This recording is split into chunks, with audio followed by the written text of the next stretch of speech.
Howdy, gang, and welcome once again to the Duct Tape Studios. I'm Jeff McAleer, your host, here at the Gaming Gang channel. Thanks for joining me once again. Today, I'm going to jump on in and take a first look at the eagerly anticipated Dragonbane Bestiary from Free League Publishing. This is written by Magnus Cedar, Matthias Johansson Hockey, Andreas Merklund, and Tomas Harenstam, with artwork provided by John Edgar Kranz and David Brascala. And yes, I'm sure I have mispronounced probably half of those names at least. This 148-page hardcover is coming March 15th. You can get the hardcover with PDF if you order from Free League Publishing or one of its partners. This does carry an MSRP of $39.99. Do want to mention the PDF is not available as of yet at DriveThruRPG. When it does arrive, I'm assuming it's going to carry a price tag of right about $19.99. But if you order the hardcover from Free League Publishing, you will receive the PDF pretty much immediately. All that said, let's swing on over to the other camera because here I've got the Dragonbane Bestiary. A couple of things I want to mention before we dive on in. First of all, my friends over at Free League Publishing were kind enough to provide me with this review copy. But neither I nor anyone else associated with the Gaming Gang has received any other sort of compensation for me to share this coverage with you. These days, it's important you know that. We're also not going to look at each and every page of the bestiary, but I do want to give you a very good feel for what you're going to find inside this book. So let's take a look at the back here. Oh, will no good deed go unpunished? I suppose time will tell, but right now things are looking bleak indeed. I have wandered, ridden, climbed, crawled, and swum all over this earth. I have spoken with all manners of creatures, observed, analyzed, and recorded almost everything worth knowing about the people and beings of the world. And yet here I am, unthanked and crouched in a godforsaken crevice, hunted by several of the creatures that I've graciously included in my catalog. How astoundingly rude. Theodora Sneezewort, one of a kind. From cat people to chimeras, fairies to frog people, hippogriffs to hydras, and much more. This bestiary for the Dragonbane role-playing game includes no less than 63 wondrous creatures for the player characters to encounter. Each of them is brought to life in text and art, as well as a random encounter and a seed for a complete adventure.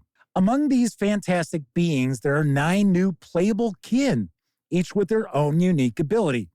This full-color hardcover book is gloriously illustrated by Johan Egerkrans and David Brascala. Excellent. I am really looking forward to jumping on into this. So here we've got our credits page. Make sure we give a moment for people to bask in the glory. So we've got our contents. So we've got nightkin, rarekin, insectoids, trolls, giants, beasts, undead, dragons, and demons. We'll have some of the new kin that the players can actually have characters belong to right here. Looks like we have a new random table because Dragonbane has a lot of random tables for character creation if you want to use those. So you can simply roll a 20-sided die and it's going to tell you, all right, so this is the kin, this is the species you've got. So here we've got a preface and it looks like it's written by that Theodora Sneezewort. Talks about using this book. So we've got the nightkin. So we've got the goblin. So this is a playable kin because there's the ability. But we also get the information for the creatures as well.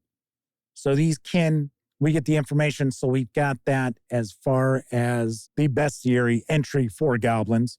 Hobgoblin, ogre, that's playable. Orc, playable. Here's the rare kin. Cat people, which are in the core book. Centaur is not playable. No, it is not. because we don't see that ability here. So I'm going to skip pages because I'm not going to show you the entire book. But I did want to see what we had as far as some of the playable kin. Now here we've got frog people. They're playable because there's the ability. Despite much digging, I have only managed to uncover a fraction of the frog people's history, and the closest I have come to the truth of their origins is a legend in which I place little faith. It tells of a nameless prince and his consort who fled into the wilderness after being cursed with frog-like features by a vengeful witch.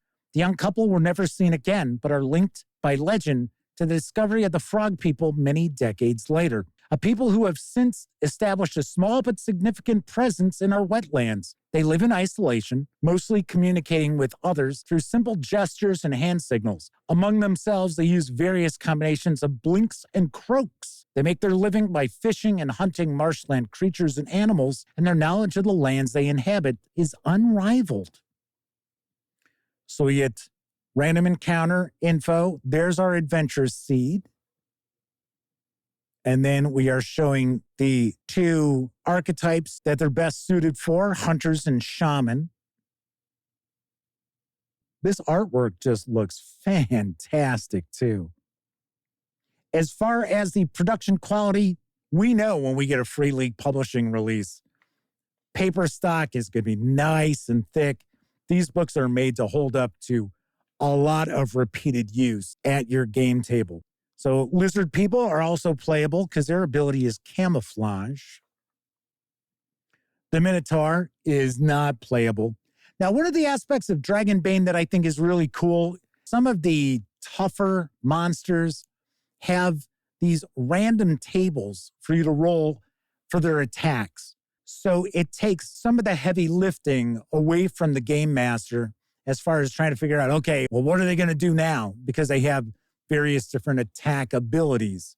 That's what this is. You roll a 6-sided die, and then you just go with the result. So as an example, the Minotaur can bull fist, hoof kick, horn rush, cleaving chop, sweeping attack, and stomping attack. So you get a page to a little more than a page of information devoted to each of these entries. So the satyr is playable because there's its ability to raise spirits. So these are kind of mixed in to the kin. Now we're going to get to insectoids. The ant people are not playable. So it appears that the information that we get, at least to start off with, is coming from someone who may not necessarily be a reliable narrator. I like that artwork. And then the ant person is taking bugs for a walk. Very cool. Very cool. Spiderkin. Cave troll. Neither I nor other explorers can claim to know much about cave trolls. Trying to talk to them is futile, so all we have to go on are observations. Evidence suggests that they are even more sensitive to sunlight than the nightkin. They live in caves and never leave, except at night or when the fog lies thick over the mountain valleys. They appear to see everything and everyone as a potential meal, and their hunger is seemingly insatiable, at least according to all the stories of single trolls devouring entire parties of travelers, draft animals, and all. It is true that the occasional orc chief or human ruler has managed to tame cave trolls and use them in battle, perhaps by providing them with a constant supply of food. But I would not dare to, nor would I want to, serve in the same unit as such voracious and unpredictable warriors. Mountain trolls. Forest giants. Whoa. There's the forest giant. There's a bear. Just for scale. Sea giant. So now we'll get into beasts. The basilisk.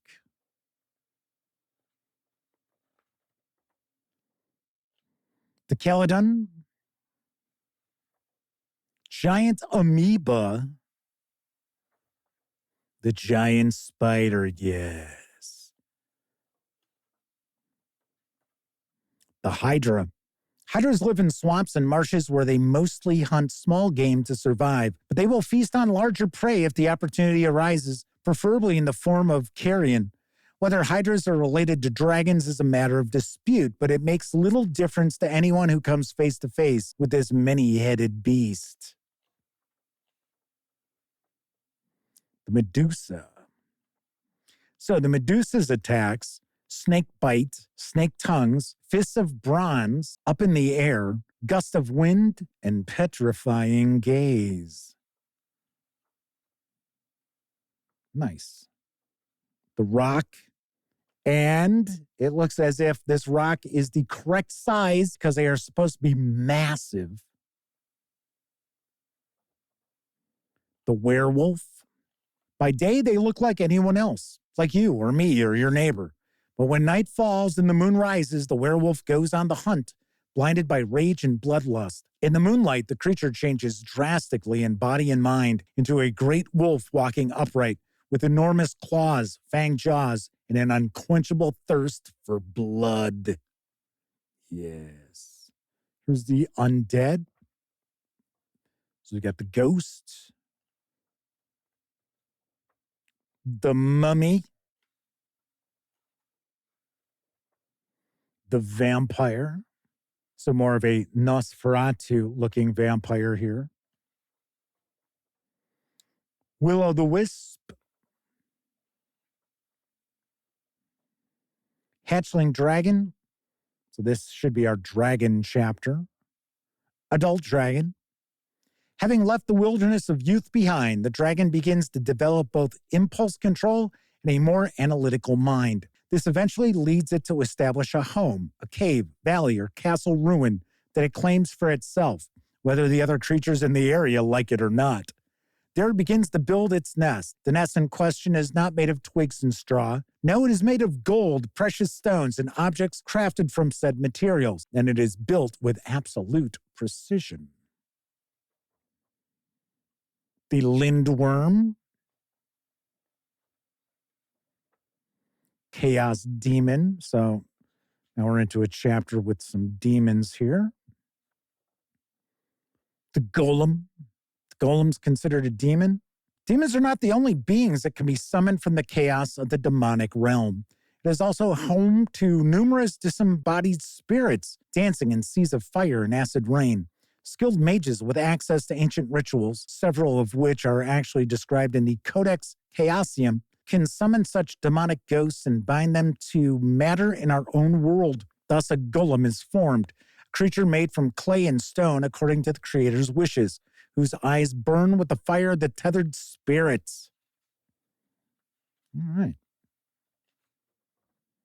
The shadow demon. I think this might be the last entry. It is. And then we've got our index. And that is a look inside the Dragonbane Bestiary from Free League Publishing. Of course, I will have a review of the Bestiary in the very near future. All right, that is it for this time out. If you like this video, by all means, please give it a quick thumbs up. Subscribe to the Gaming Gang channel if you haven't already. And if you do subscribe, don't forget, ring that bell. Will not only let you know when I share videos such as this first look, it'll also inform you when my live stream, the Gaming Gang Dispatch, airs Tuesday, Wednesday, and Thursday evenings right here on YouTube at 7 p.m. Central. Of course, when you're not watching videos on the Gaming Gang channel, be sure to visit gaminggang.com for all latest in tabletop gaming news, reviews, and a whole lot more you are not going to find here on the YouTube channel. You know the drill. Get your geek on at thegaminggang.com. Thank you very much for watching. Once again, I'm Jeff McAleer, and until I see you next time, certainly hope all of you get to enjoy plenty of great gaming with your gang.